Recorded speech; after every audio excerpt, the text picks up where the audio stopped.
Hello नमस्कार. माझ्या सर्व लाडक्या ताई आणि दादांना श्री स्वामी समर्थ. तुम्हा सर्वांना आजचा दिवस खूप छान जाऊ ही स्वामींच्या चरणी प्रार्थना. मी गजानन नाईक तुम्हा सर्वांचे माझ्या यूट्यूब चॅनलवरती मनापासून स्वागत करत आहे. तर आजचा होता पहिला मार्गशीर्ष गुरुवार आणि तुम्हाला माझी रूम वेगळी दिसत असेल कारण काही निमित्ताने काही कारणामुळे मी माझ्या आत्याकडे आलो होतो. तर माझ्या आत्याचे गाव देखील इथे जवळच आहे, त्यामुळे मी आत्याकडेच आज थांबणार होतो. त्यामुळे जी पूजा आहे आजची तर ती आत्याच्या इथेच माझी होणार होती. त्याचबरोबर जे आता नंतरचे व्हिडिओ असतील तर ते तुम्हाला नंतर पाहायला मिळतीलच. तर सर्वात पहिल्यांदा आपल्या पूजेला आता जे काही साहित्य लागणार होतं तर ते मी आता गोळा करत होतो. जे काही पूजेला पानं फुलं लागणार होती तर ती सर्व मी एकत्रित केली होती. त्यानंतर जी पानं असतात आपण पूजेला घेतो तर ती सर्व आपल्याला पहिल्यांदा स्वच्छ धुवून घ्यायची असतात. त्यामुळे जी काही आपण 5 पानं घेतो वेगवेगळी तर ती मी पहिल्यांदा स्वच्छ धुवून घेतली. चौरंगाला देखील आपण आंब्याची डहाळे लावत असतो, त्याचप्रमाणे चौरंगाला जे फुलाचे डहाळे असतात तर ते इकडे लावतात. त्यामुळे जे फुलाचे डहाळे होते तर ते देखील मी स्वच्छ धुवून घेतली. त्याचबरोबर जी काही 5 वेगवेगळ्या झाडांची पानं असतात तर ती देखील मी स्वच्छ करून घेतली. तर मी आंब्याची, त्याचबरोबर जास्वंदाची, त्याचबरोबर जो पेरू असतो त्याची आणि सीताफळ, तर अशा प्रकारे जी 5 पानं होते तर ती मी इथे घेतली होती. आणि जी फुलं होती तर ती देखील मला मिळून गेली होती. त्याचबरोबर जी फळं होती, आपल्याला पूजेमध्ये आपण फळं देखील ठेवत असतो, तर ती देखील मला मिळून गेली होती. तर तुम्ही बघू शकता अशा प्रकारे पूजेची तयारी चालूच होती. त्याचबरोबर स्वामींची सेवा, तर मी आता स्वामी सेवा कशाप्रकारे करतो मी आता इकडे गावी आलेलो आहे दुसऱ्या, तर जो स्वामींचा फोटो होता तर तुम्ही माझ्यासोबतच आणला आणि जे काही आपले नित्यसेवेचे पुस्तक आहेत तर ते देखील मी सोबत घेऊन आलो. आणि आपण जशा प्रकारे आपण घरी नित्यसेवा करतो तर तशाच प्रकारे मी इथे देखील सेवा करत आहे. आपल्या स्वामींच्या सेवेमध्ये गॅप नाही पडत आणि आपली सेवा कंटिन्यू चालू राहते. त्याचबरोबर तुम्ही बघत असाल तर हा जो कलश होता तर याला मी धागा बांधून घेतला, कारण ह्या दिसायला देखील छान दिसतं. आणि जेव्हाही आपण पूजा करतो तर तुम्ही कलशाला अशा प्रकारे धागा बांधा, जेणेकरून त्याचं देखील एक महत्त्व आहे. तर हा जो धागा मी कलशाला बांधला तर याचा देखील व्हिडिओ मी तुमच्यासोबत नक्की शेअर करेल की आपण हा धागा कशाप्रकारे बांधू शकतो. तर तो तुम्हाला पुढच्या व्हिडिओमध्ये दिसेलच.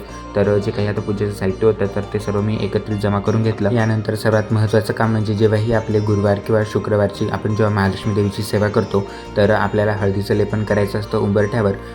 जे माझ्या आत्ताची रूम आहेत तर ते सध्या रेंटने राहतात, त्यामुळे तुम्ही बघत असाल तर याला उंबरठा नाही आहे, अशा प्रकारे ते फरशीच दिलेली आहे. त्यामुळे याच्यावरती देखील मी हळदीचं लेपन करून घेतलं. तर जेव्हाही आपण हळदीचे लेपन करतो तर सर्वात पहिल्यांदा आपल्याला जो आपला उंबरठा आहे तर तो पहिल्यांदा स्वच्छ पाण्याने पुसून घ्यायचा. पाण्यात आपण थोडंसं गोमूत्र आणि थोडंसं खडे मीठ, त्याचबरोबर थोडीशी हळद टाकून तो जो उंबरठा आहे तर तो पहिल्यांदा स्वच्छ पुसून घ्यायचा. आणि त्यानंतर आपल्याला त्यावरती हळदीचं लेपन करायचं आहे. तर इथे हळदीचं लेपन करण्यासाठी मी 1 चमचा हळद घेतली होती, त्यामध्ये थोडंसं जे गंगाजल आहे तर ते देखील टाकलं होतं. त्याचबरोबर यामध्ये मी थोडंसं चंदन देखील टाकतो, जे आपलं पिवळं चंदन असतं, स्वास्तिक चंदन. त्याचबरोबर तुम्ही यामध्ये गुलाबजल देखील टाकू शकता, कारण त्याने जे वास आहे तर तो देखील खूप छान येतो. आणि त्यानंतर तुम्ही मिश्रण एकत्र करून उंबरठ्यावर तुम्ही अशा प्रकारे लेपन करू शकता. तर तुम्ही बघत असाल तर आता उंबरठ्याचं जे लेपन आहे तर ते आता करून झालेलं आहे.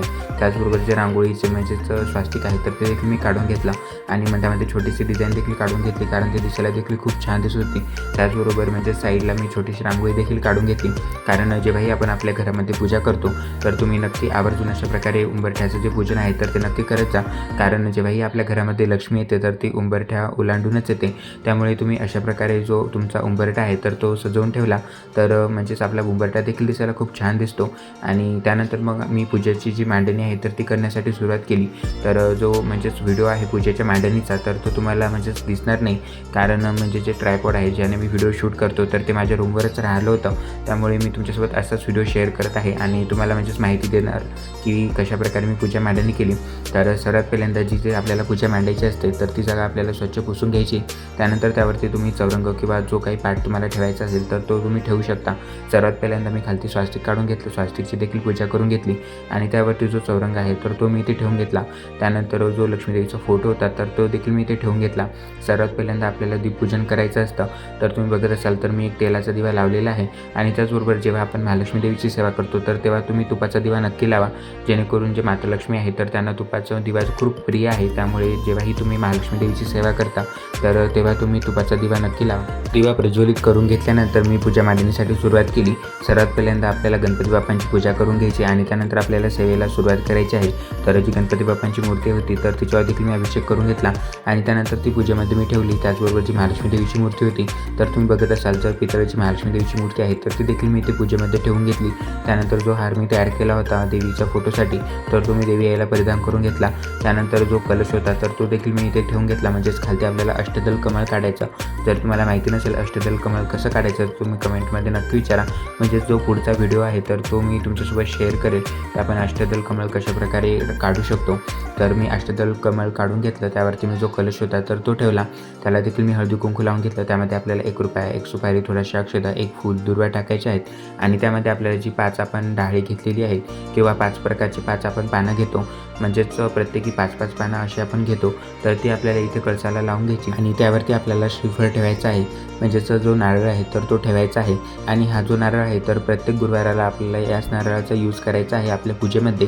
कारण जेव्हाही आपण मार्गशीर्ष गुरुवार करतो तर तेव्हा प्रत्येकी गुरुवारला आपल्याला एकच नारळ यूज करायचा असतो. त्यामुळे जो कोणता म्हणजेच तुम्ही पहिल्या गुरुवारी नारळ यूज केलेला आहे पूजेमध्ये तर तोच तुम्हाला म्हणजेच प्रत्येक गुरुवारी यूज करायचा आहे. आणि शेवटचा गुरुवार झाला की नंतर तो तुम्ही विसर्जन करू शकता पाण्यामध्ये.